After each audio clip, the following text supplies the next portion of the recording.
கர்த்தருக்குள் மிகவும் பிரியமானவர்களே, உங்கள் எல்லாரையும் ஆண்டவராய் இயேசு கிறிஸ்துவின் நாமத்திலே வாழ்த்தி இந்த புதிய மாதத்தின் முதல் நாள் செய்திக்கு தியானத்திற்கு உங்களை அன்போடு நான் வரவேற்றுக் கொள்கின்றேன். தேவன் இந்த 2026 ஆண்டிலே முதல் மாதத்தை நாம் தாண்டி வரும்படி நமக்கு உதவி செய்திருக்கிறார். இந்த 2வது மாதத்திலே கர்த்தருடைய கிருபையும் ஆசீர்வாதமும் நம் அனைவருக்கும் நிறைவாக பரலோகம் பொழிவதாக. பொதுவாக புதிய மாதம் என்றாலே ஆண்டவர் எப்படியெல்லாம் ஆசீர்வதிப்பார் என்று நாம் கேட்டு பழகியிருக்கிறோம், கேட்க வேண்டும் என்று விரும்புகிறோம். ஆனால் நாம் என்ன செய்ய போகிறோம் என்றால், ஒவ்வொரு மாதத்திலும் நம்முடைய பொறுப்புகளை உணர்த்தும் சில பாடங்களை கற்றுக்கொள்ளப் போகின்றோம். அந்த மாதம் முழுவதும் அந்த சிந்தனை நம்முடைய உள்ளத்தில் இருக்க வேண்டும் என்பதை ஜெபத்தோடு நாம் தக்க வைத்து கொள்ள வேண்டும். ஆக இந்த நாளிலே நாம் என்ன தலைப்பின் கீழே படிக்கப் போகிறோம் என்றால், உலகின் மாபெரும் பொறுப்பு, வேர்ல்ட்ஸ் கிரேட்டஸ்ட் ரெஸ்பான்சிபிலிட்டி என்ற தலைப்பில் நாம் சத்தியத்தை கற்றுக்கொள்ளப் போகிறோம். நமக்கு கிறிஸ்தவ குடும்பமாக இருக்கிற ஒரு பெரிய பொறுப்பு என்ன என்பதை இந்த நாளில் நாம் கற்றுக்கொள்வோமாக. ஆதார வசனம் உபாகமம் 6ஆம் அதிகாரம் முதல் 9 வசனங்களின் அடிப்படையில் நாம் சத்தியங்களை இன்றைக்கு படிக்க இருக்கின்றோம். அமெரிக்காவில் ஜார்ஜ் புஷ் என்ற ஒரு ஜனாதிபதி இருந்தார். சமீபத்தில் இருந்த ஜார்ஜ் புஷ் அவர்களுடைய தகப்பனார், அவருடைய படத்தை நீங்கள் இங்கே பார்க்கிறீர்கள். அவரிடத்தில் ஒரு பேட்டியில் நிருபர் ஒருவர் ஒரு கேள்வி கேட்டார். என்ன கேள்வி கேட்டார் என்றால், உங்கள் வாழ்வில் மிகப்பெரிய சாதனை எது என்று அவர் கேட்டாராம். இந்த ஜார்ஜ் புஷ் சீனியர், மூத்த இந்த புஷ் ஐயா அவர்கள், அவர் இராணுவத்தில் எத்தனையோ விதமான பெரிய பெரிய பதவிகளிலே இருந்தவர். தன்னுடைய சாதனையாக எதையோ அவர் சொல்லியிருக்கலாம். ஆனால் அவர் ஒரு அழகான வாக்கியத்தை சொன்னாராம்.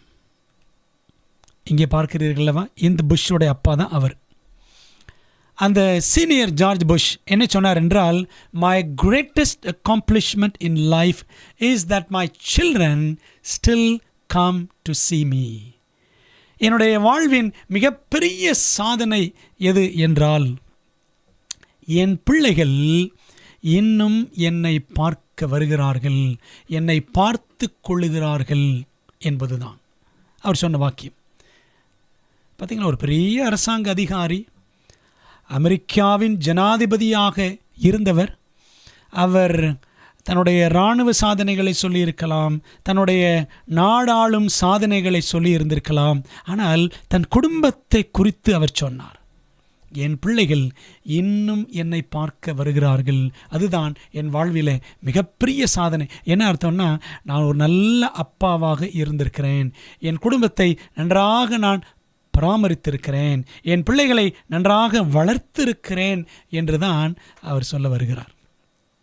இன்றைக்கி என்ன நடக்குது அப்படின்னா, பிள்ளைகள் பெற்றோரை மதிப்பதில்லை, பிள்ளைகள் பெற்றோருக்கு தெரியாமலே கல்யாணம் பண்ணி கொள்கிறார்கள். இப்படி அலங்கோலமான ஒரு காலகட்டத்தில் நாம் இருக்கிறோம். நம் பிள்ளைகள் இந்த நாட்களில் எப்படி வளர்கிறார்கள், அல்லது நாம் எப்படி அவர்களை வளர்க்கிறோம் என்பதை நாம் சற்று சிந்திக்க வேண்டும். சங்கீதம் 127 3 முதல் 5 வசனங்களை படிக்கிறோம். இதோ பிள்ளைகள் கர்த்தரால் வரும் சுதந்திரம், கர்ப்பத்தின் கனி அவரால் கிடைக்கும் பலன். ஆண்டவர் பிள்ளைகளை நமக்கு பரலோகத்தின் ஈவாக கொடுத்திருக்கிறார். வாழ வயதின் குமாரர் பலவான் கையில் உள்ள அம்புகளுக்கு ஒப்பாய் இருக்கிறார்கள். அம்புகள், வாழைப்பிள்ளைகள் அல்லது வளரிளம் பருவத்தில் இருக்கக்கூடிய பிள்ளைகள் பலவான் கையில் உள்ள அம்புகள், arrows. Children are like arrows. இந்த அம்புகள் கூர்மையாயிருக்கும், இந்த அம்புகள் எய்யப்பட்டால் வேகமாய் பறக்கும். இந்த அம்புகள் எந்த காரியத்திற்காக அதை எய்கிறோமோ அந்த வேலையை செய்து முடிக்கும். ஆகவே அம்புகளுக்கு பிள்ளைகள் ஒப்பிடப்படுகிறார்கள். அவைகளால் தன் அம்பராத்தூணியை நிரப்பின புருஷன் பாக்கியவான். அம்பராத்தூணினா அந்த அம்புகளை வைக்கக்கூடிய அந்த பின்னாடி அந்த வில் வீரன் வைத்திருப்பானே அந்த டப்பா, அதான் அம்பரா தூணி. அம்பரா தூணியை நிரப்பின புருஷன் பாக்கியவான். அவர்கள் நாணமடையாமல் ஒளிமுக வாசலில் சத்துருக்களோட பேசுவார்கள். அப்படிப்பட்ட கூர்மையான அம்புகள் நிறைந்த அந்த டப்பாவை, அந்த பெட்டகத்தை வைத்திருக்கிறவன் பாக்கியவான்.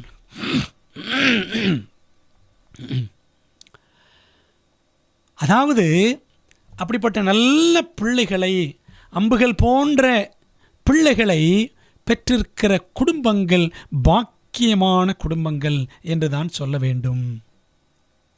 பிள்ளைகளை பரலோகத்தின் ஈவு என்று நாம் கருதுகிறோமா? நம்முடைய பிள்ளைகளை நாம் ஷார்ப்பாக வளர்க்கிறோமா?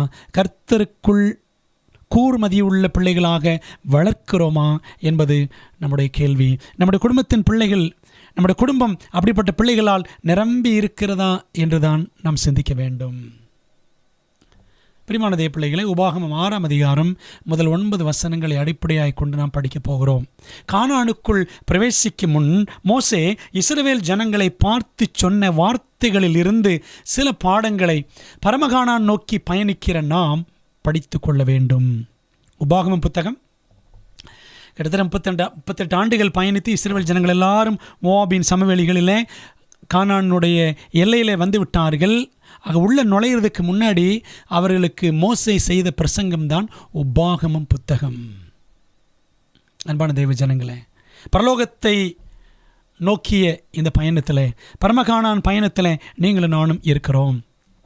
கானானுக்குள்ளே போகிறதுக்கு முன்னாடி இப்படிலாம் இருங்க, உங்கள் குடும்பம் இப்படிலாம் இருக்கணும், உங்கள் பிள்ளைகளை இப்படிலாம் வளர்க்கணும் என்றெல்லாம் ஆலோசனைகளை மோசே சொன்னார். நாமும் பரலோக ராஜ்யத்திற்கு ஆயத்தப்பட்டு கொண்டு இருக்கிறோம். அன்பானவர்களே, நம்ம என்ன இருக்க ஆசீர்வாதங்கள், அது வேணும் இது வேணும், இதெல்லாம் ஆண்டு கொடுப்பார். We must learn spiritual values. ஆவிக்குரிய மதிப்பீடுகளை, ஆவிக்குரிய விழுமியங்களை நாம் அறிந்திருக்க வேண்டும். அதனால தான் இப்படிப்பட்ட பாடங்களை நாம் படிக்கிறோம். ஆகவே நம் ஜெபத்தோடு மோசே அன்றைக்கு போதித்தார், இன்றைக்கு தேவ ஆவியானவர் நமக்கு போதிக்கிறார். ஜெபத்தோடு இந்த பாடங்களை கற்றுக்கொள்வோமா? நல்ல பிதாவே, இந்த நாளிலே உலகின் மாபெரும் பொறுப்பு என்ற ஒரு பாடத்தை படிக்க போகிறோம். கிறிஸ்தவ குடும்பங்களாக, கிறிஸ்தவ பெற்றோர்களாக, கிறிஸ்தவ பிள்ளைகளாக நாங்கள் படித்துக்கொள்ள வேண்டிய பாடங்கள் ஏராளம் உண்டு. இதோ இந்த புதிய மாதத்தின் ஆரம்பத்தில் எங்களுக்கு இந்த பாடங்களை கற்றுக் கொடுங்க, எங்களோடு பேசுங்க. ஆவியானுடைய மெல்லி சத்தத்தை நாங்கள் கேட்கட்டும். கர்த்தாவை சொல்லும்படியார்கள் கேட்கிறோம். நீர் பெருக நாங்கள் சிறுக உதவி செய்யும். இயேசுவின் மூலம் ஜெபிக்கிறோம் நல்ல பிதாவே, ஆமென். அன்பானவர்களே, உபாகமம் 6ஆம் அதிகாரம் முதல் 9 வசனங்களின் அடிப்படையில் 3 முக்கியமான பாடங்களை நாம் கற்றுக்கொள்ளப் போகிறோம். It's about Christian parenting.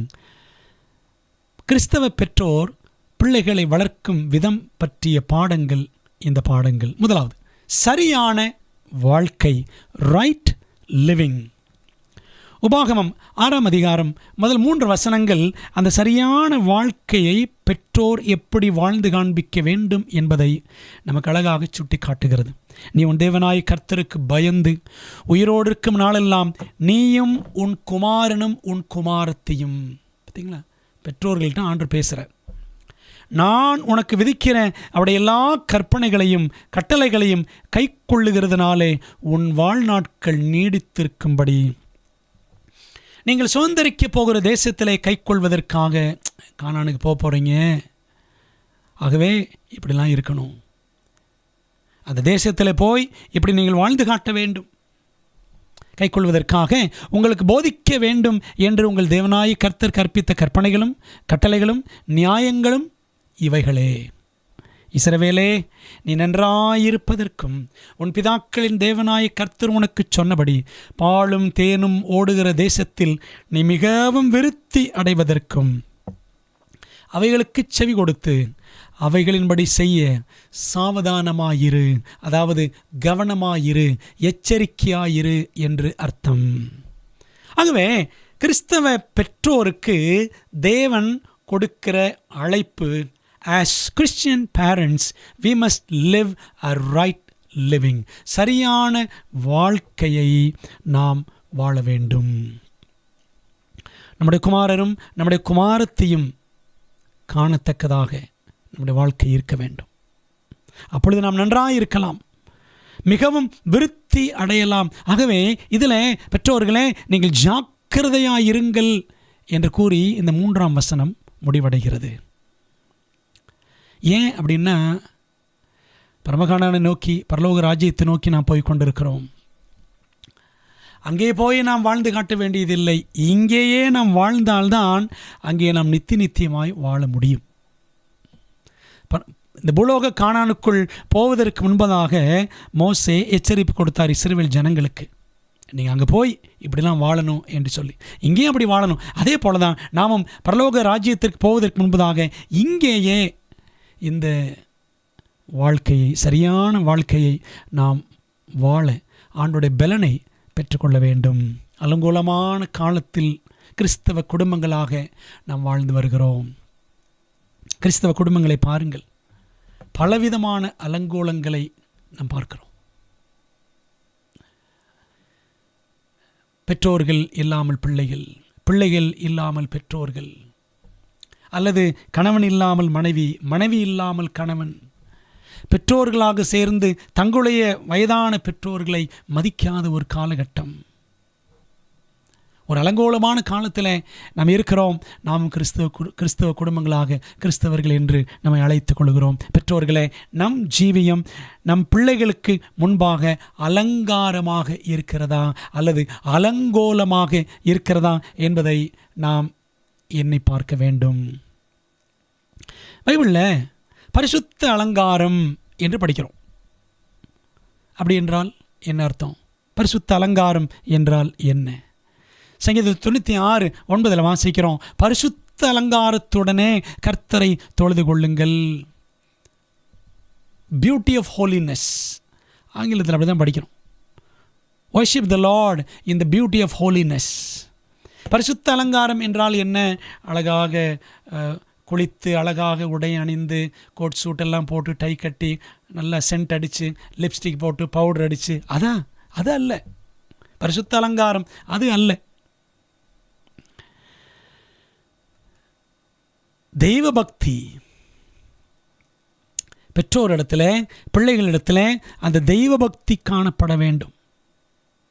கர்த்தருக்கு பயந்து, அப்படிதான் படித்தோம் உபாகம் 6ஆம் அதிகாரம் 1ஆம் வசனத்தில், கர்த்தருக்கு பயந்து நாம் நடக்க வேண்டும். அவர் சொல்லியிருக்கிற வார்த்தைகள் அனைத்திற்கும் நாம் கீழ்ப்படிய வேண்டும். தெய்வ பக்தி, கீழ்ப்படிதல். ஆண்டுடைய நாமத்திற்கு முன்பாக, அவருடைய நாமத்தை சுமந்திருக்கிற நாம் எவ்வளவு மதிப்பிற்குரிய, தேவனுக்கு பயப்படக்கூடிய ஒரு வாழ்க்கை வாழ வேண்டும். தெய்வ பக்தி, கீழ்ப்படிதல். அவர் என்ன எழுதி கொடுத்திருக்கிறாரோ, அவர் எழுதி கொடுத்திருக்கிற வார்த்தைகளுக்கு அப்படியே இசைந்து நடக்கிற ஒரு வாழ்க்கை, இதெல்லாம் இருக்குன்னு சொன்னாங்க. அதுதான் பரிசுத்த அலங்காரம். பரிசுத்த அலங்காரம் இந்த காலத்தில் நமக்கு தேவை. அலங்கோலம் இருக்கிற இந்த காலத்தில் அலங்காரம் பரலோகம் நம்மிடத்தில் எதிர்பார்க்கிறது. நம்ம ஆண்டவருக்கு கீழ்ப்படுகிறோமா? தசம்பாகம் கொடுத்தல் ஆசீர்வாதம் என்பது நம் பிள்ளைகளுக்கு தெரியுமா? நம்ம பிள்ளைகளுக்கு தெரியுமா? இவ்வளோ சம்பளம் வாங்குகிறோம், இவ்வளோ ஆண்டுக்கு தசம்பா வைக்கிறோம், இதனோட முக்கியத்துவம் என்ன நம்முடைய பிள்ளைகளுக்கு தெரியுமா? பிள்ளைகளுக்கு என்ன தெரியும்? நம்ம என்னெல்லாம் கேட்குறோமோ, பிள்ளைகள் என்னெல்லாம் கேட்குறாங்களோ, அவங்க கேட்குறத நம்ம வாங்கி கொடுப்போம். அதான் அவங்களுக்கு தெரியும். ஆனால் இந்த ஆவிக்குரிய மதிப்பீடுகளை பிள்ளைகள் அறிந்திருக்கிறார்களா? நேர்மையாய் நடத்தல் தேவனுக்கு பிரியமானது என்பது நம் பிள்ளைகளுக்கு தெரியுமா? நாம் குடும்பத்தில், பெற்றோர்களாக, ஆலயத்தில், மற்ற எல்லா இடங்களிலும் நேர்மையான ஒரு வாழ்க்கையை வாழ்கிறோமா? தேவனுக்கு பிரியமான ஒரு வாழ்க்கை நம்மிடத்தில் காணப்படுகிறதா? நம்முடைய பிள்ளைகள் பார்க்குறாங்களா என்பதை நம்ம சிந்திக்கணும். பண விஷயத்தில், எல்லா காரியங்களிலும் உண்மை உள்ளவர்களாக நாம் செயல்படுகிறோமா? பிள்ளைகள் நம்மிடத்தில் ஹானஸ்டி பார்க்குறாங்களா? Honesty is the best policy அப்படின்னு சொல்லுவாங்க. நேர்மைதான் மிகச்சிறந்த கொள்கை. அந்த கொள்கை நம்முடைய வாழ்க்கையில் இருக்கிறதை பிள்ளைகள் காண வேண்டும். உண்மையுள்ள வாழ்க்கை ஆசீர்வாதங்களுக்கு அடிப்படை என்பது நம் பிள்ளைகளுக்கு தெரியுமா? ஏன் இந்த கேள்வியெல்லாம் கேட்குறேன்னா, நம்முடைய பிள்ளைகளுக்கு முன்பாக நாம் வாழ்ந்து காட்டுகிற கிறிஸ்தவ ஜீவியம் எப்படிப்பட்டது என்று எண்ணி பாருங்கள். உண்மையுள்ள வாழ்க்கை, ஆசீர்வாதங்களுக்கு அடிப்படை. நீதிமொழிகள் 28:20 அதான் சொல்லுது, உண்மையுள்ள மனுஷன் பரிபூரண ஆசீர்வாதங்களை பெறுவான் என்று படிக்கிறோம். குடும்பங்களிலே அந்த ஆசீர்வாதங்களை, பரலோக ஆசீர்வாதங்களை தேவன் பொழிகிறார். அப்படிப்பட்ட ஆசீர்வாதங்களைத்தான் நாம் அனுபவிக்கிறோம். என்னுடைய பெற்றோர் ஒரு உண்மையுள்ள கிறிஸ்தவர்கள் என்பதை பிள்ளைகள் நம்மிடத்தில் காண்கிறார்களா, நம்மை பார்த்தவர்கள் உணர்கிறார்களா என்பதை நாம் யோசிக்கணும். Are we living a right life? சரியான வாழ்க்கை நாம் வாழ்கிறோமா? கர்த்தருக்கு பயந்து அவர் வழிகளில் நடக்கிறவன் எவனோ அவன் பாக்கியவான். சங்கீதம் 128:1 படிக்கிறோம்ல. பெரியமானவர்களே, காலம் சீர்கெட்டு போய் கொண்டிருக்கிறது. அதில் அந்த கால வெள்ளத்தில் கிறிஸ்தவ குடும்பங்களும் சீரழிந்து கொண்டு இருக்கின்றன. அதனால தான் நமக்கு இந்த பாடத்தை தேவன் அனுப்புகிறார். தேவனை சேவிப்பது கட்டாயம் அல்லது கட்டளை என்பது நம்முடைய பிள்ளைகளுக்கு தெரியுமா? கர்த்தரை சேவிப்பது, கர்த்தரை பின்பற்றுவது, கர்த்தர் மீது பற்றுதலாய் இருப்பது அது கட்டாயம், அது கட்டளை. உண்மைதானே? இல்லை வேணும்னா ஆண்டவர் பின்பற்றலாம், இல்லாவிட்டால் எப்படினாலும் இருக்கலாம், ஏதோ ஒரு நாள் ஆலயத்துக்கு வந்தால் போதும் என்பது போல இன்றைக்கி நம்முடைய வாழ்க்கை இருக்கிறதா? நிறைய பெற்றோர்கள் அப்படித்தான் இருக்கிறோம். அம்மா வரமாட்டாங்க சர்ச்சுக்கு, இல்லாட்டி அப்பா வரமாட்டாங்க. இப்படி பிரிந்து வந்தால் பிள்ளைகள் எப்படி பக்தியிலே உறுதிப்படுவார்கள், கர்த்தருக்குள்ளாக எப்படி அவர்கள் வேரூன்றுவார்கள் என்பதை நாம் சிந்திக்கணும். நம்முடைய பிள்ளைகளுக்கு தெரியணும், serving the Lord is mandatory. It's not an option but an obligation. தேவனை பின்பற்றுவது என்பது ஏதோ பிடிச்சா பண்ணிக்கலாம் இல்லாட்டி விட்டலாம் என்பது அல்ல. அதை நாம் நிச்சயமாக தேவன் மீது அன்பு கூர்ந்தால் அவர் உண்மையாய் நாம் பின்பற்ற வேண்டும். அந்த சரியான வாழ்க்கை நமக்கு அவசியம். When your parenting duties are over, your children will be a living memorial to your investment in their lives. பிள்ளைகள் நம்ம கூட இருக்கிறாங்க, ஒரு 20-23 வருஷம் நம்ம கூட இருக்கிறாங்க. பிள்ளைகள் நம்ம வளர்க்குறோம். அதிலும் சரியான பயிற்சி கொடுக்கறது அந்த 12 வயசு வரைக்கும் தான். அந்த பெற்றோராக இருந்து பிள்ளைகள் வளர்க்கிற அந்த கடமைகளை நாம் முடித்த பிற்பாடு பிள்ளைகள் எப்படி இருப்பாங்க, அவங்கள வாழ்க்கையில் நம்ம என்னென்ன முதலீடு செய்திருக்கிறோம், அந்த முதலீடுக்கு ஏற்ப அவர்கள் உயிருள்ள நினைவு சின்னங்களாக நம்முடைய பிள்ளைகள் இந்த உலகத்தில் வாழ்வார்கள். ஆகவே பெற்றோராக நம்முடைய கடமையை நாம் சரியாக செய்கிறோமா? பிள்ளைகளுக்கு உணவு கொடுக்கலாம், அவர்கள் பள்ளியில் அவர்களை படிக்க வைக்கலாம், பணம் கட்டலாம், உடை வாங்கி கொடுக்கலாம், எல்லாம் செய்யலாம். ஆனால் பிள்ளைகளுக்கு நாம் பரிசுத்த அலங்காரத்தை நம்முடைய வாழ்க்கையின் மூலமாக காண்பிக்கிறோமா? தெய்வ பக்தி, கீழ்ப்படிதல், இதெல்லாம் நம்ம இடத்துல காணப்படுகிறதா என்பதை நாம் யோசிக்கிறோம். ஒரு சரியான வாழ்க்கையை கிறிஸ்தவ பெற்றோராக நாம் வாழ்ந்து காண்பிக்கிறோமா? இரண்டாவது, சரியான அன்பு கூறுதல், ரைட் லவ்விங். உபாகமம் 6:4-5 பாருங்கள். இஸ்ரவேலே கேள், நம்முடைய தேவனாகிய கர்த்தர் ஒருவரே கர்த்தர். நீ உன் தேவனாய கர்த்தரிடத்தில் உன் முழு இருதயத்தோடும் உன் முழு ஆத்மாவோடும் உன் முழு பலத்தோடும் அன்பு கூர்வாயாக. ஒருவரே கர்த்தர். இந்த வசனம் இருக்கிறதே 4ஆம் வசனம், இஸ்ரவேலே கேள், நம்முடைய தேவனாய கர்த்தர் ஒருவரே கர்த்தர். ஃபெய்த் ஸ்டேட்மெண்ட், விசுவாச வாக்கியம், யூதர்களுடைய விசுவாச வாக்கியம் இதுதான். நம்முடைய தேவனாய கர்த்தர் ஒருவரே கர்த்தர். அந்த ஒரே தேவனிடத்தில் முழு இருதயம், முழு ஆத்மா, முழு பலத்துடன் அன்பு கூற வேண்டும் என்று தேவன் நமக்கு கட்டளையிட்டிருக்கிறார். இஸ்ரவேலில் இருக்கிற எல்லா குடும்பங்களும், குடும்பத்தில் இருக்கிற எல்லா தலைவர்களும், குடும்ப தலைவிகளும் என்ன செய்யணும் அப்படின்னா, நம்முடைய தேவனாய கர்த்தர் ஒருவரே கர்த்தர் என்பதை தங்கள் வாழ்க்கையில் அவர்கள் ஏற்றுக்கொண்டு தம்முடைய பிள்ளைகளுக்கு முன்பாக அவர்கள் அதை வாழ்ந்து காண்பிக்க வேண்டும். முழு இருதயத்தோடும் முழு ஆத்மாவோடும் முழு பலத்தோடும் தேவனிடத்தில் அன்பு கூற வேண்டுமாம். இப்போ என்ன அர்த்தம்? முழு பலம், முழு ஆத்மா அப்படின்னா முழு மனதோடு என்றால் ஆண்டவருக்கு முழு முதலிடம் கொடுக்கிறோமா? கிறிஸ்தவ பெற்றோராகிய நாம் நம் வாழ்வில் தேவனுக்கு முழு முதலிடம் கொடுக்கிறோமா? முதலாவது தேவனுடைய ராஜ்யத்தையும் அவருடைய நீதியையும் தேடுங்கள். தேவனுக்கு முதலாவது நேரத்தை கொடுக்கிறோமா? பெற்றோர்கள். நாம் எழுந்த உடனே முதலாவது யாரை தேடுகிறோம், எதை தேடுகிறோம்? முதலாவது ஜெபத்திற்கும் வேதவசன தியானத்திற்கும் நேரம் கொடுக்கிறோமா, அல்லது தேவனை பின்னுக்கு தள்ளிவிட்டு உலக காரியங்களை முன்னே வைத்திருக்கிறோமா? உலக காரியங்கள் என்னென்ன? நிறைய இருக்குது. தூக்கம், நண்பர்கள், சாப்பாடு. சிலருக்கு பாருங்களேன், சாப்பாடு தான் முக்கியம். சிலருக்கு சாப்பாடு தான் வாழ்க்கை, சிலருக்கு தூக்கம்தான் வாழ்க்கை, சிலருக்கு நண்பர்கள் தான் வாழ்க்கை, சிலர் அலுவலகம் வேலை, சிலருக்கு இல்லை பலருக்கு.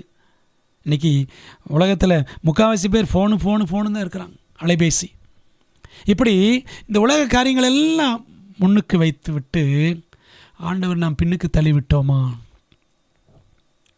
எதை நாம் அதிகமாய் நேசிக்கிறோம், அல்லது யாருக்கு நமது அதிக நேசத்தை, அன்பை நாம் கொடுக்கிறோம் என்பதை நாம் சிந்திக்கிறோம். கிறிஸ்தவ தாயாக, ஒரு கிறிஸ்தவ தகப்பனாக என் வாழ்வில் ஜெபம், தியானம், உண்மையான ஓய்வு நாள் ஆசரிப்பு ஆகியவற்றில் நான் முன்னுரிமை அளிப்பதை என் பிள்ளைகள் கண்ணார காண்கிறார்களா?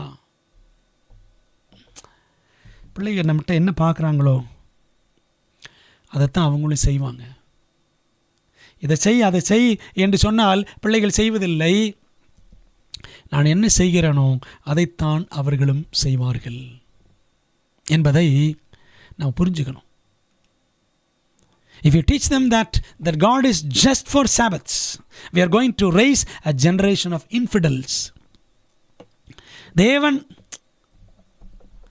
ஓய்வு நாட்களுக்கு மட்டும்தான் தேவன், சர்ச்சுக்கு வந்தால் தான் கடவுள்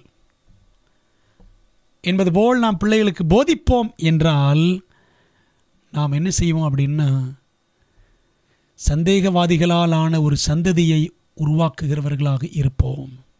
நம்முடைய பிள்ளைகளை சந்தேகவாதத்தில் வளர்த்துருவோம். கடவுளா அவளாம் இருக்கிறாரா, பைபிளில் உண்மையா?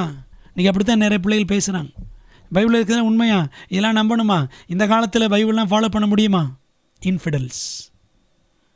அன்பானவர்களே, தேவன் ஓய்வு நாளில் மட்டும் தேடப்பட வேண்டியவர் அல்ல, வாழ்நாள் தோறும் ஒவ்வொரு நாளும் நாம் அவரை பின்பற்ற வேண்டும். அப்படி பின்பற்றுகிற பெற்றோராக நீங்களும் நானும் இருக்கிறோமா அப்படின்னு யோசித்து பார்ப்போம். காலம் சமீபமாக இருக்கிறது, கர்த்தர் சீக்கிரம் வரப்போகிறார். நம்முடைய பிள்ளைகளுக்கு முன்பாக நாம் என்ன வேல்யூஸ் முன்வைக்கிறோம், எப்படிப்பட்ட ஒரு வாழ்க்கையை நாம் வாழுகிறோம் என்பதை ஒரு கணம் நம்ம சிந்தித்து பார்க்க வேண்டும். பிள்ளைகள் நல்லா படிக்கணும், நல்ல மேலே வரணும்.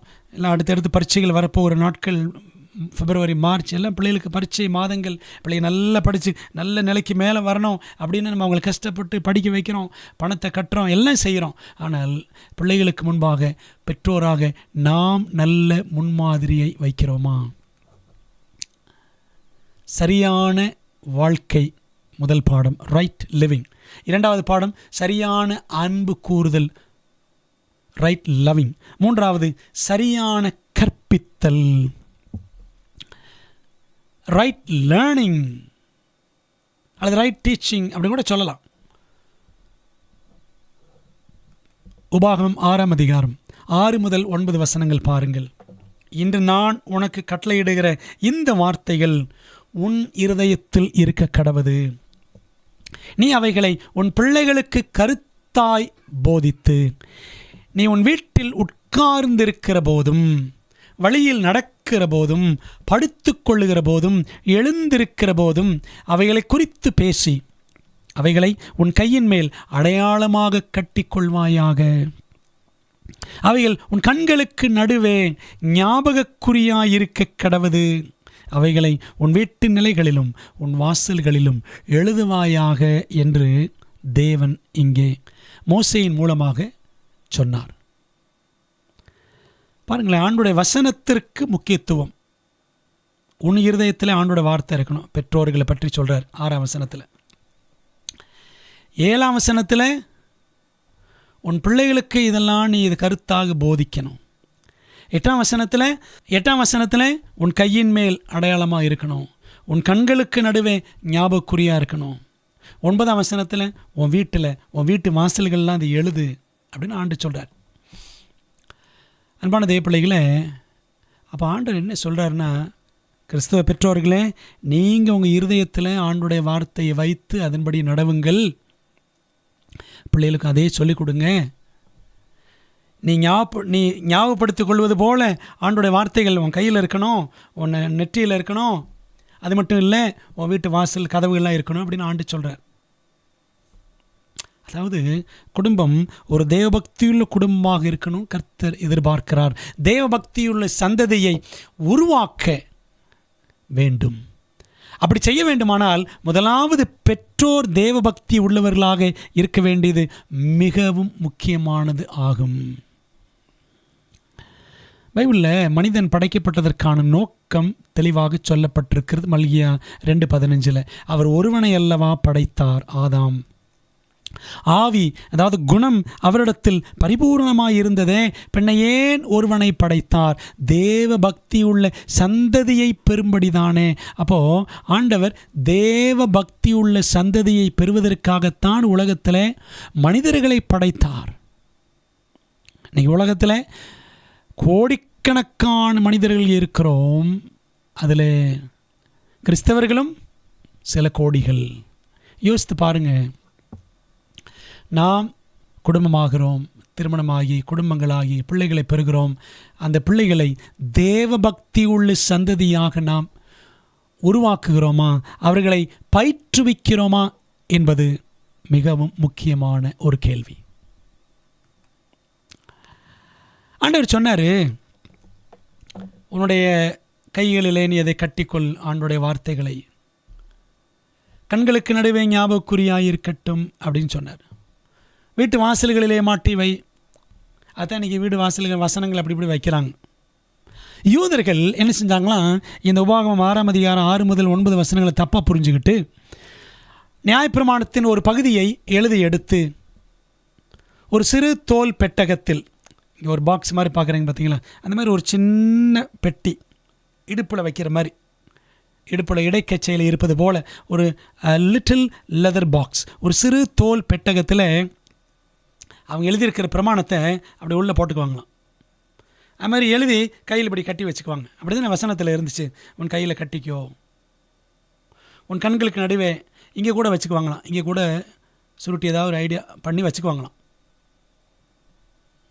கைகளிலும் இடுப்புகளிலும் நெற்றி பட்டத்திலும் அவர்கள் கட்டி வைத்திருந்தார்கள். நியாயப்பிரமாணத்தின் ஒரு பகுதியை எழுதி சிறு துண்டு பிரதியாக எழுதி கையில் இடுப்பில் இங்கெல்லாம் இப்படி மாட்டி வச்சுருந்தாங்களாம்.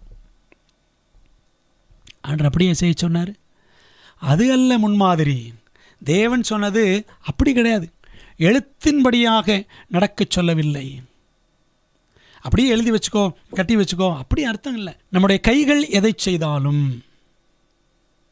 நம்முடைய சிந்தனை எதை சிந்தித்தாலும் எப்படி இருக்கணும்? எல்லாமே ஆண்டுடைய வார்த்தைப்படி இருக்க வேண்டும் என்பதைத்தான் தேவன் இங்கே உபாகமம் 6:6-9 வசனங்களில் வலியுறுத்தி காண்பிக்கிறார். பிள்ளைகள் நடக்கும் பொழுதும், எழுந்திருக்கும் பொழுதும், உட்காரும் பொழுதும், படுக்கும் பொழுதும் அவைகளை குறித்து அவர்களோடு பேச வேண்டும். அவனோட வசனங்களை பற்றி பிள்ளைகள்கிட்ட பேசணும். பிள்ளைகளோடு, பெற்றோருக்கும் பிள்ளைகளுக்கும் இடையிலே நல்ல உறவும், நல்ல தொடர்பும், அன்பும், அந்யோன்யம், ஐக்கியமும், குடும்பமாக சேர்ந்து ஜெபித்தலும், ஒன்றாக நேரம் செலவிடுதலும் இருக்கணும். ஆனால் இன்றைக்கி பாருங்களேன், குடும்பங்களுக்கு இடையில அப்படி ஒன்றாக பேசுதல், பழகுதல் இருக்குதா? இல்லை. ஒன்றா உட்காந்து பெற்றோரும் பிள்ளைகளும் சாப்பிட்றாங்களா ஒரு நாளைக்கு ஒரு தடவையாவது அப்படின்னா இல்லை. பிரியமானவர்களே, அப்போ எப்படி ஆண்டோட வசனங்களை ஒருத்தருக்கு ஒருத்தர் பேச போகிறோம்? குடும்பங்களில் குடும்ப ஜெபம் இருக்கிறதா இல்லையா? இருந்தால் எவ்வளவு நலமாய் அந்த குடும்பம் வளமாய் வாழும். யோசித்து பார்ப்போம். கிறிஸ்தவ பெற்றோர் என்றால் அதில் தாயின் பொறுப்பு தான் மிகப்பெரிய பொறுப்பு. தகப்பனுக்கும் பொறுப்பு இருக்கிறது, ஆனால் தாய்க்கு மிகப்பெரிய, மிக முக்கியமான பொறுப்பு. அதில் சூசன்னா வெஸ்லி என்ற ஒரு பெண்மணி, சூசன்னா வெஸ்லி என்ற ஒரு பெண்மணி இங்கிலாந்தைச் சேர்ந்தவர். இந்த அம்மா கூட பிறந்தவங்க மொத்தம் 25 பேர். சரிங்களா? சூசனா வெஸ்லி கூட மொத்தம் பிறந்த எல்லாரும் இவங்களையும் சேர்த்து 25 பேர். இவங்க அப்பா அம்மா ஒரு போதகர் குடும்பம், போதகர் மனைவி. சூசனா வெஸ்லி இவர்கள் திருமணம் முடித்ததும் சாமுவேல் வெஸ்லி என்ற ஊழியக்காரர் 2 பேர் ஒருத்தர் நேசித்தார்கள், திருமணம் பண்ணி கொண்டார்கள். Samuel Wesley, சூசன்னா Wesley. இவர்களுக்கு 21 பிள்ளைகள். சிலர் 17ன்றாங்க, சிலர் 19ன்றாங்க. நான் படித்த வரைக்கும் 21 பிள்ளைகள். அதில் 15வது பிள்ளை தான் ஜான் வெஸ்லி. இங்கிலாந்தின் மாபெரும் அப்போஸ்தலன், மெத்தடிஸ்ட் திருச்சபையை உருவாக்கினவர். இந்த சூசனா வெஸ்லியுடைய 15வது மகன்தான் ஜான் வெஸ்லி. இந்த அம்மாவுடைய இன்னொரு மகன்தான் சார்ல்ஸ் வெஸ்லி. இதில் சில பிள்ளைகள் 21 பிள்ளைகளில் சில பிள்ளைகள் இறந்துருவாங்க. அதில் கிட்டத்தட்ட ஒரு 9-10 பிள்ளைகளை என்ன பண்ணாங்களாம், இந்த அம்மா அழகாக அவங்களுக்கு எல்லாம் சொல்லிக் கொடுப்பாங்களாம். பிள்ளைகளுக்கு பாடங்கள் எல்லாம் கற்றுக் கொடுப்பார்கள், வேதாமத்தை கற்றுக் கொடுப்பார்கள். தினமும் 1 மணி நேரம் ஒரு பிள்ளையோடு செலவழிப்பார்கள். மண்டே மோலி, திங்கக்கிழமை மோலி என்ற மகளோடு, இந்த மாதிரி ஒவ்வொரு நாளும். இப்போ செவ்வாய்க்கிழமை ஜான் வெஸ்லி, புதன்கிழமை சார்ல்ஸ் வெஸ்லி, அப்படின்ற மாதிரி ஒவ்வொரு நாளும் ஒரு பிள்ளையோடு என்று ஒவ்வொரு குழந்தைக்கும் கவனம் செலுத்தி அவங்களோடு 1 மணி நேரம் செலவிடுவாங்க, சொல்லிக் கொடுப்பார்கள். எல்லாரும் மொத்தமாக வச்சு பாடம் சொல்லிக் கொடுப்பாங்க, அது வேறு. ஆலயத்தில் சரியான பிரசங்கம், பிள்ளைகளுக்கு நல்ல சத்திய வேத வசனங்கள் கிடைக்கவில்லை என்று சொல்லி இந்த மாதிரி என்ன பண்ணாங்க, வீட்டிலே வச்சு பிள்ளைகளுக்காக எல்லாம் ஆராதனை நடத்தினார்கள், பாடம் சொல்லி கொடுத்தாங்க, சத்தியம் சொல்லி கொடுத்தாங்க. இது சபையில் ஒரு சின்ன கமோஷன் ஆச்சு, ஒரு கருத்து வேறுபாடு வந்தது. ஏன் வீட்டில் இப்படி செய்கிறாங்கன்னு ஒரு கருத்து வந்தது. அப்போ சாமுவேல் வெஸ்லி போதகரும் அது கணவனும் மனைவிகிட்ட கேட்டாங்களாம், ஏன் இந்த மாதிரி இப்படி செய்கிறீங்க? அப்போ அந்த மாதிரி சொன்னாங்க, பிள்ளைகளுக்கு சத்தியங்கள் வேண்டும். இப்படியே வீட்டில் அந்த அம்மா சொல்லி கொடுத்தாங்களாம். என்னாச்சு தெரியுமா, அக்கம் பக்கத்தில் உள்ளவங்களாம் கேள்விப்பட்டு கிட்டத்தட்ட 200 பேர் கூடிடுவாங்களாம். இந்த அம்மா வீட்டில் ஒரு ஆராதனையாகவே நடைபெற்றது அப்படின்னு சரித்திரம் சொல்லுது. ஒவ்வொரு குழந்தைக்கும் தனித்தனியாக அக்கறை செலுத்தி ஜெபித்து அந்த அம்மா இந்த பிள்ளைகளை வீட்டிலேயே படிக்க வைத்து இப்படி உருவான பிள்ளைகள் தான் ஜான் வெஸ்லியும் சார்ல்ஸ் வெஸ்லியும். ஜான் வெஸ்லி ஒரு வல்லமையான ஊழியக்காரர். கெட்டழிந்து போக இருந்த, சீரழிந்து போக இருந்த இங்கிலாந்து சீர்படுவதற்கு, சிறப்படைவதற்கு காரணமாய் விளங்கினவர் ஜான் வெஸ்லி. அதுபோல் சார்ல்ஸ் வெஸ்லி நல்ல கிறிஸ்தவ பாடல் ஆசிரியர், ஏராளமான பாடல்களை எழுதியிருக்கிறார். இந்த 2 பேரும் சேர்ந்து எத்தனையோ நூல்களை வெளியிட்டிருக்கிறார்கள், எவ்வளோ சபைகளை ஏற்படுத்தி இருக்கிறார்கள். இதற்கெல்லாம் அடிப்படை யார் என்றால் சூசனா வெஸ்லி என்ற தாயார்.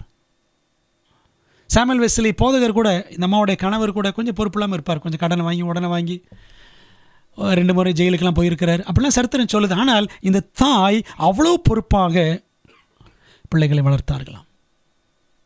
அருமையான தெய்வ பிள்ளைகளே, பிரியமான கிறிஸ்தவ பெற்றோர்களே, இந்த மோசமான காலகட்டத்தில், அலங்கோலமான இந்த உலகத்தில் நம்முடைய கிறிஸ்தவ குடும்பங்கள்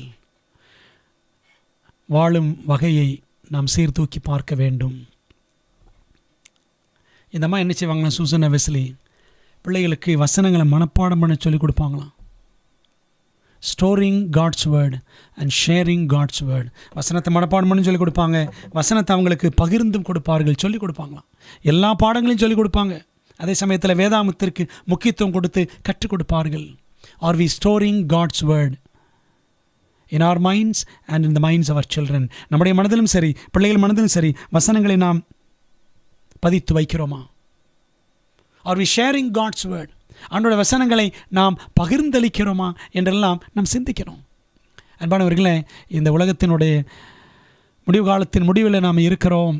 நம்முடைய நிலையை, நம்முடைய குடும்பங்களின் நிலைமையை நாம் சற்று யோசிக்கணும். அதனால தான் சில நேரத்தில் பிள்ளைகள் வழிதவறி போகிறார்கள். குடும்பத்தில் ஒரு ஐக்கியம் இல்லை, தேவனோடு ஒரு நெருக்கம் இல்லை, தேவாலய காரியங்களில் குடும்பமாக ஈடுபாடு இல்லை, பிள்ளைகள் வழித்த வருகிறார்கள். பின்னாடி கண்ணீர் வடிக்கிறோம். ஆனால் நமக்கு தேவன் கொடுக்கிற நம்பிக்கை என்னவென்றால், children may rebel for a while, but certainly the Lord will work in their hearts and bring them back home. பிள்ளைகள் கொஞ்சம் சில நேரம் வழிதவறி போகத்தான் செய்வார்கள். சில நேரங்கள் நடந்திருக்கும், ஒரு டிட்டூர் அடித்து தான் வருவாங்க. ஐயோ என் பிள்ளை இப்படி முரண்டு பண்ணுகிறானே, இப்படி கலகம் பண்ணுகிறானே, இப்படி போய்விட்டானே, தேவனை தேடுவதில்லையே, அவனுக்கும் ஆண்டவருக்கும் ஒரு சம்பந்தம் இல்லையே, ஆலய காரியங்களில் அவனுக்கு நெருக்கம் இல்லையே, பைபிள் படிக்கிறது இல்லையே, ஜெபம் பண்ணுறது இல்லையே, ஓய்வு நாளை அவன் மதிக்கிறது இல்லையே, அப்படிலாம் நம்ம நினைக்கலாம். My children is rebellious, my children are rebellious, என்னுடைய பிள்ளைகள் கலகமனம் படைத்திருக்கிறார்கள் அப்படின்னு நம்ம நினைக்கிறோமா? நம்பிக்கையோடு ஜெபியுங்கள், ஊக்கத்தோடு ஜெபியுங்கள், தெய்வ சமூகத்தில் உங்கள் கண்ணீரை ஊற்றுங்கள். பைபிளில் ஒரு அழகான வசனம் இருக்கிறது, அந்த வசனத்தை நான் எடுத்து வாசிக்கிறேன். புலம்பல் புத்தகத்தில், புலம்பல் புத்தகம் 1வது அதிகாரம், ஒரு அழகான வசனம், பெற்றோர்களுக்காகவே எழுதப்பட்டிருக்கிற வசனம் என்று நிச்சயமாக நாம் நம்பலாம். புலம்பல் புத்தகம் 2ஆம் அதிகாரம், புலம்பல் 2ஆம் அதிகாரம், வசனங்கள் 18-19. அவர்கள் இருதயம் ஆண்டவர் நோக்கி கூப்பிடுகிறது. சியோன் குமாரத்தின் மதிலே இரவும் பகலும் நதி எவ்வளவு கண்ணீர் விடு, ஓய்ந்திராதே, உன் கண்ணின் கருப்பு வெளி சும்மா இருக்க ஒட்டாதே, கண்ணீர் விடு, ஜெபம் பண்ணு அப்படின்றார் ஆண்டவர். 19, புலம்பல் 2:19. எழுந்திரு, ராத்திரியிலே முதற்சாமத்தில் கூப்பிடு, ஆண்டவரின் சமூகத்தில் உன் இருதயத்தை தண்ணீரை போல ஊற்றிவிடு. எல்லா தெருக்களின் முனையிலும் பசியினால் மூர்ச்சித்து போகிற உன் குழந்தைகளின் பிராணனுக்காக உன் கைகளை அவரிடத்திற்கு ஏறிடு. உன் குழந்தைகளின் பிராணனுக்காக உன் கைகளை அவரிடத்திற்கு ஏறிடு. பிள்ளைகளுக்காக ஆண்டவர் நோக்கி கண்ணீரோடு ஜெபிக்க வேண்டும். ஜெபிக்கிறோமா இன்னைக்கு? பிள்ளைகள் ரட்சிப்புக்காக. பிள்ளைங்க நல்லா தான் இருக்காங்கன்னு ஜோமனம் இருந்துடாதீங்க, ஜெபிக்கணும். நன்றாக இருந்தாலும் பிள்ளைகள் நல்லா இல்லையே என்று சோர்ந்து விடாதீர்கள், ஊக்கமாய் ஜெபிக்கணும். ஆண்டவர் இயேசு கிறிஸ்து சிலுவை சுமந்துட்டு போகும்பொழுது லூக்கா 23ஆம் அதிகாரத்தில் நாம் படிக்கலாம். எருசலேம் ஸ்திரீகள் எல்லாரும் இயேசுவை பார்த்து கலங்கி நின்றார்கள், கண்ணீர் வடித்தார்கள், அவர்கள் கதறினார்கள். அப்பொழுது ஆண்டவர் இயேசு கிறிஸ்து அவர்களை பார்த்து சொன்னார். லூக்கா 23ஆம் அதிகாரத்தில் என்ன சொன்னார்? எருசலேம் குமாரத்திகளே, நீங்கள் எனக்காக அழாதிருங்கள். வசனம் 28. இயேசு அவர்கள் முகமாய் திரும்பி, எருசலேம் குமாரத்திகளே, நீங்கள் எனக்காக அழாமல் உங்களுக்காகவும் உங்கள் பிள்ளைகளுக்காகவும் அழுங்கள். உங்களுக்காகவும் உங்கள் பிள்ளைகளுக்காகவும் நீங்கள் அழுங்கள். அழுகை, ஆண்டோட சமூகத்தில் கண்ணீர் விடுதல், ஜெபம் இன்னைக்கு இல்லை. பிள்ளைகளுக்காக, பிள்ளைகளின் ரட்சிப்புக்காக, குடும்ப நலனுக்காக பாரப்பட்டு ஜெபிக்கிற ஜெப வாழ்க்கை இன்னைக்கு பெற்றோர்களிடத்தில் இல்லை. அன்பான தேவ பிள்ளைகளே, பிள்ளைகள் ஒருவேளை கலகம் பண்ணலாம், தேவனை விட்டு தூரமாக இருக்கலாம், ஏன் குடும்பத்தை விட்டு தூரமாக இருக்கலாம். தொடர்ந்து கண்ணீரோடு ஜெபிக்கணும். அந்த வசனங்களை மறக்காதீங்க. புலம்பல் 2:18-19, லூக்கா 23:27 இந்த வசனத்தெல்லாம் மனப்பாடம் பண்ணிக்கங்க. உங்களுக்காக உங்கள் பிள்ளைகளுக்காக கண்ணீர் விடுங்கள் இயேசு சொன்னார். அப்படி செய்யும் பொழுது நிச்சயமாக கர்த்தர் அவர்கள் இருதயங்களை திருப்பி இல்லத்திற்கு கொண்டு வருவார், பரலோக ராஜ்யத்திற்கு நேராக வழிநடத்துவார் என்றும் நாம் எடுத்துக்கொள்ளலாம். ஆக அன்பான தேவ பிள்ளைகளே, இந்த புதிய வருஷத்தில், இந்த 2வது மாதத்தில், இந்த முதல் நாள் பிறக்கக்கூடிய இந்த நாளில் நம்ம ஆண்டவர்கிட்ட குடும்பமாக புதிய தீர்மானங்கள் செய்வோம். புதுமையான கிறிஸ்தவ குடும்பங்களை கர்த்தருடைய மகிமைக்காக படைப்போம். கர்த்தர் நம்மை ஆசீர்வதிப்பாராக. ஜெபிக்கலாமா? நல்ல தகப்பனே, உலகின் மாபெரும் பொறுப்பு கிறிஸ்தவ குடும்பங்களாக இந்த உலகத்தில் சாட்சியாக வாழ்வதுதான். கிறிஸ்தவ பெற்றோர்களாக பிள்ளைகளை சரியான வழியில் நடத்துவதுதான். அவர்களுக்கு முன்பாக நல்ல வாழ்க்கையை நாங்கள் வாழ்ந்து காட்டுவதுதான். இதை உணர்ந்தவர்களாக தகப்பனே, நாங்கள் ஒரு முன்மாதிரியான ஜீவியம் செய்ய கிறிஸ்து சொன்னது போல எங்களுக்காக, எங்கள் பிள்ளைகளுக்காக கண்ணீரோடு ஜெபிக்க, கர்த்தருடைய ராஜ்யத்திற்கு நாங்கள் விரைந்து வரப்போகும் ராஜ்யத்திற்கு ஆயத்தமாக எங்களுக்கு கிருபைகளை தாரும். ஆண்டவரே, இந்த மாதத்தில் நாங்கள் உம்முடைய நெருங்கி சேரவும், உம்மோடு நாங்கள் உறவுள்ளவர்களாக வளரவும் எங்களுக்கு கிருபை தாரும். ஜெபத்தை ஏற்றுக்கொள்ளுங்க. இந்த மாதம் முழுவதும் எங்கள் தேவைகள் எல்லாம் சந்தித்து ஆண்டவர் எங்களை சாட்சியாய் காத்து நம்முடைய ஊழியத்தின் பாதையில் எங்கள் வழி நடத்தும்படி நாங்கள் அக்கம் பக்கத்துலேயும் வேலை செய்கிற இடத்துலையும் சபையிலும் எல்லா இடத்துலையும் சாட்சியுள்ள கிறிஸ்தவ குடும்பங்களாக வாழ எங்களுக்கு உதவி செய்யும்படி இயேசுவின் நாமத்தில் ஜெபிக்கிறோம் நல்ல பிதாவே, ஆமேன். நம்முடைய கர்த்தராக இருக்கிற இயேசு கிறிஸ்துவின் கிருபையும் பிதாவாகிய தேவனுடைய அன்பும் ஆவியானவரின் ஐக்கியமும் ஆசீர்வாதமும் தேவதூதர்களின் காவலும் வழி நடத்துதலும் நம்ம எல்லாரோடும் இன்றும் இன்றும் சதா காலங்களிலும் தங்கியிருப்பதாக. ஆமேன். அன்பானவர்களே, தேவன் உங்களை ஆசீர்வதிப்பாராக. ஆமேன்.